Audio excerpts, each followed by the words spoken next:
आइए जानते हैं आज के प्रमुख अंतर्राष्ट्रीय खबरों को। पहले एक नजर हेडलाइंस पर। मोदी को पीएम पद से हटाने के बाद खड़गे लेंगे राजनीति से संन्यास। यूपी बिहार में बारिश का अलर्ट, दिल्ली में आज बरसेंगे बादल या नहीं। क्या एक और गल्फ वार करीब है? इजराइल ने पहले हमास की कमर तोड़ी, फिर नसरल्लाह का किया खात्मा।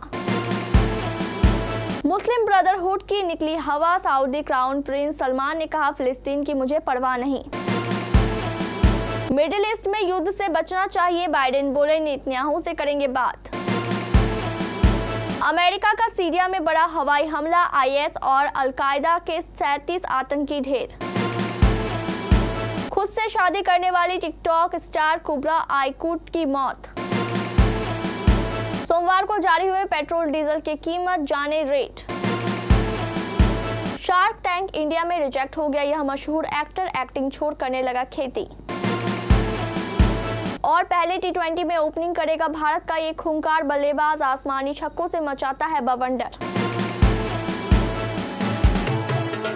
कांग्रेस अध्यक्ष मल्लिकार्जुन खड़गे ने कहा कि कांग्रेस जम्मू कश्मीर का राज्य का दर्जा बहाल करने के लिए संघर्ष करेगी।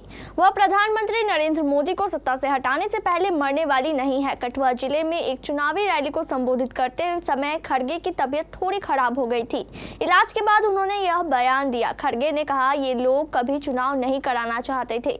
उन्होंने सुप्रीम कोर्ट के दखल के बाद ही चुनाव की तैयारी शुरू की। हम राज्य का दर्जा बहाल करने के लिए लड़ेंगे। हम लोग जब तक मोदी को सत्ता से नहीं हटाएंगे तब तक मैं जिंदा ही रहूंगा। कांग्रेस अध्यक्ष मल्लिकार्जुन खड़गे ने कहा जम्मू कश्मीर को राज्य का दर्जा बहाल करने के लिए संघर्ष करने का संकल्प लिया। उन्होंने कहा कि वह प्रधानमंत्री नरेंद्र मोदी को सत्ता से बेदखल करने तक राजनीति में सक्रिय रहेंगे। बिहार और उत्तर प्रदेश में पिछले कुछ दिनों में जमकर बारिश हुई। 30 सितंबर को भी इन दो राज्यों के कई जिलों में जबरदस्त बारिश का अलर्ट जारी किया गया है। वहीं बात करें राष्ट्रीय राजधानी दिल्ली की, तो बारिश की उम्मीद लिए बैठे दिल्ली वासियों को आईएमडी ने बुरी खबर सुनाई है। मौसम विभाग के माने तो दिल्ली में एक बार फिर गर्मी बढ़ने वाली है। 5 अक्टूबर तक आसमान साफ रहने की संभावना है। अगले कुछ दिनों में मानसून भी विदा हो जाएगा। इजराइल युद्ध के मोर्चे पर है और साल भर से आसपास के देशों के हमले झेल रहा है और उनका माकूल जवाब भी दे रहा है। इजराइल पर फिलिस्तीनी संगठन हमास, लेबनान से हिजबुल्लाह, यमन से हूती विद्रोही, इराक और सीरिया से ईरान समर्थित मिलिशिया लगातार रॉकेट और बम बरसा रहे हैं। ईरान के हमले का भी खतरा बना हुआ है। इस सब के बीच इजरायली सेना अपने दुश्मनों को चुन चुन कर मार रही है और उनका खात्मा कर रही है। फिलहाल यह जंग खत्म होते ही दिख रही है और अरब देशों में तनाव देखने को मिल रहा है। युद्ध की शुरुआत हमास ने की और अंजाम तक इजराइल पहुंचाते दिख रहा है। 7 अक्टूबर 2023 को सबसे पहले हमास के लड़ाकों ने इजराइल में घुसकर नरसंहार किया, तो पलटवार में इजरायली सेना ने फिलिस्तीनी लड़ाकों की कमर तोड़ दी और गाजा को बारूद का ढेर बना दिया है। उसके बाद अब हमास के सहयोगी निशाने पर आ गए हैं। हफ्ते भर से लेबनान में दहशत का माहौल है। मोहम्मद बिन सलमान जो सऊदी अरब के क्राउन प्रिंस हैं, उन्होंने फिलिस्तीन के संबंध में ऐसी बात बोली जिसे सुनकर दुनिया भर के मुस्लिम देश परेशान हैं। अमेरिकी मैगजीन द अटलांटिक ने एक रिपोर्ट में दावा किया है कि मोहम्मद बिन सलमान फिलिस्तीन के मुद्दे को अपनी प्राथमिकता में नहीं रखते हैं। उन्होंने इस बात का जिक्र अमेरिका के विदेश मंत्री एंटनी ब्लिंकन से एक बातचीत के दौरान किया था। इस साल जनवरी में ब्लिंकन के सामने फिलिस्तीन के संबंध पर बात करते हुए सऊदी क्राउन प्रिंस MBS ने अपनी राय दी थी जब अमेरिकी नेता सऊदी अरब के दौरे पर थे। बातचीत में इजराइल और हमास के बीच जारी जंग को लेकर बात हुई थी। उसी वक्त फिलिस्तीन मुद्दे का जिक्र हुआ जिसमें स्थिति को बेहतर करने पर जोर दिया गया था। इजराइल और लेबनान एक दूसरे पर अटैक कर रहे हैं। इसी बीच अमेरिकी राष्ट्रपति जो बाइडेन ने कहा कि वह इजराइल के प्रधानमंत्री बेंजामिन नेतन्याहू से बात करेंगे। साथ ही कहा कि मिडिल ईस्ट में पूर्ण युद्ध से बचना चाहिए। एसोसिएट प्रेस AP के मुताबिक वॉशिंगटन के लिए एयरफोर्स 1 में सवार होने के दौरान बाइडेन ने संवाददाताओं से कहा कि ऐसा होना ही चाहिए, हमें युद्ध से बचना होगा। राष्ट्रपति बाइडेन का ये बयान ऐसे वक्त में आया जब रविवार को लेबनान में इजरायली हवाई हमलों में दर्जनों लोग मारे गए। बाइडेन ने इस बात का जिक्र नहीं किया है कि वह नेतन्याहू से बात करेंगे। उन्होंने कहा कि जब मैं उनसे बात करूंगा तो आपको बताऊंगा कि मैं क्या कहूंगा। यह पूछे जाने पर कि क्या मिडिल ईस्ट में पूर्ण युद्ध से बचा जा सकता है, तो उन्होंने जवाब दिया कि इसे टाला जाना चाहिए, हमें वास्तव में इससे बचना होगा।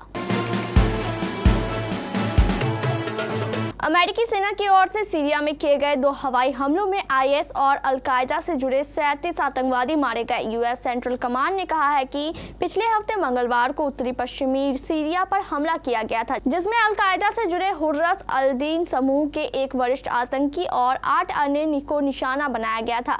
उन पर सैन्य अभियानों की निगरानी की जिम्मेदारी थी। अमेरिकी सेना ने रविवार को इस महीने की शुरुआत में 16 सितंबर को एक हमले में इसकी जानकारी दी, जहां उन्होंने मध्य सीरिया में एक सुदूर अज्ञात स्थान पर आईएस प्रशिक्षण शिविर पर बड़े पैमाने पर हवाई हमला किया। उस हमले में 28 आतंकवादी मारे गए, जिनमें 4 सीरियाई नेता भी शामिल थे।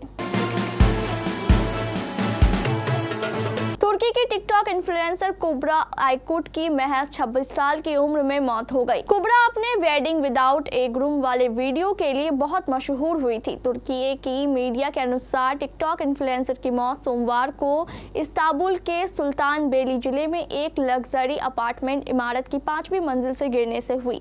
स्थानीय अधिकारियों को उनके शव के पास से एक सुसाइड नोट मिला। मौत के कारणों का पता लगाने के लिए जांच जारी है। फैंस ने बताया कि मृत्यु से पहले सोशल मीडिया पर आइकुट ने चिंताजनक पोस्ट डाला था। मृत्यु से ठीक पहले उन्होंने अपने वजन बढ़ने के अनुभव के बारे में अपने सोशल मीडिया अकाउंट पर एक दुख भरा संदेश लिखा था। उन्होंने कहा, मैंने अपनी ऊर्जा जमा कर ली है, लेकिन मेरा वजन नहीं बढ़ रहा है। रोजाना कुछ किलोग्राम से वजन घट रहा है। मुझे नहीं मालूम क्या करूं। मुझे तत्काल वजन बढ़ाने की जरूरत है। राष्ट्रीय तेल कंपनियों द्वारा हर रोज पेट्रोल डीजल की कीमतें अपडेट की जाती है। आज यानी 30 सितंबर 2024 के लेटेस्ट अपडेट के मुताबिक पेट्रोल और डीजल की कीमतों में कोई बदलाव देखने को नहीं मिला है। वहीं अंतर्राष्ट्रीय बाजार में कच्चे तेल की कीमतों में उतार चढ़ाव जारी है। इंटरनेशनल मार्केट में ब्रेंट क्रूड $72.14 प्रति बैरल है, जबकि WTI क्रूड $68.26 प्रति बैरल पर कारोबार कर रहा है। वहीं भारत की बात करें तो सरकारी तेल कंपनियों ने आज 30 सितंबर 2024 को भी सभी महानगरों में पेट्रोल और डीजल की कीमतें स्थिर रखी है। नई दिल्ली में आज पेट्रोल की कीमत 94.72 रुपए प्रति लीटर है। मुंबई में पेट्रोल की कीमत 103.44 रुपए है। कोलकाता में पेट्रोल की कीमत 104.95 रुपए प्रति लीटर है। वहीं चेन्नई में पेट्रोल की कीमत 100.75 रुपए प्रति लीटर है। कॉमेडी ड्रामा शो सारा भाई वर्सेस सारा भाई तो आपको याद ही होगा। रूपाली गांगुली, रत्ना शाह, पाठक स्टारर इस शो ने दर्शकों को खूब हंसाया था। शो में एक्टर राजेश कुमार ने भी रोशेस के अपने किरदार से ऑडियंस का खूब दिल जीता था। अब एक्टर ने खुद को लेकर एक बड़ा खुलासा किया है। जी हाँ, एक्टर ने बताया है कि कैसे वे एक बार शार्क टैंक इंडिया से दूसरे राउंड के बाद रिजेक्ट कर दिए गए थे और कैसे उन्होंने एक्टिंग छोड़कर खेती करने को सही समझा था। टीवी इंडस्ट्री और बॉलीवुड के मशहूर एक्टर राजेश कुमार ने शार्क टैंक इंडिया में अपनी किस्मत आजमाने की कोशिश की, लेकिन उन्हें 2 राउंड पास करने के बाद भी चुना नहीं गया। साल 2017 में एक्टिंग छोड़कर खेती करने लगे राजेश ने इस अनुभव को एक इंटरव्यू में शेयर किया। भारत और बांग्लादेश के बीच 3 मैचों की T20 सीरीज का पहला मुकाबला 6 अक्टूबर को शाम 7 बजे से ग्वालियर में खेला जाएगा। बांग्लादेश के खिलाफ 3 मैचों की T20 सीरीज के लिए एक से बढ़कर एक धुरंधर खिलाड़ियों को मौका दिया गया है। ऐसे में प्लेइंग 11 का सिलेक्शन आसान नहीं होगा। बांग्लादेश के पहले T20 इंटरनेशनल मैच में विस्फोटक बल्लेबाज अभिषेक शर्मा कहर मचाने के लिए बेताब है। अभिषेक शर्मा बांग्लादेश के खिलाफ पहले T20 इंटरनेशनल मैच में विकेटकीपर बल्लेबाज संजू सैमसन के साथ ओपनिंग करने के लिए उतर सकते हैं। अभिषेक शर्मा पल भर में मैच पलटने में माहिर है। अभिषेक शर्मा यह साबित भी कर चुके हैं कि वह कितने खतरनाक बल्लेबाज हैं। अभिषेक शर्मा काफी तेजी से रन बनाने की काबिलियत रखते हैं।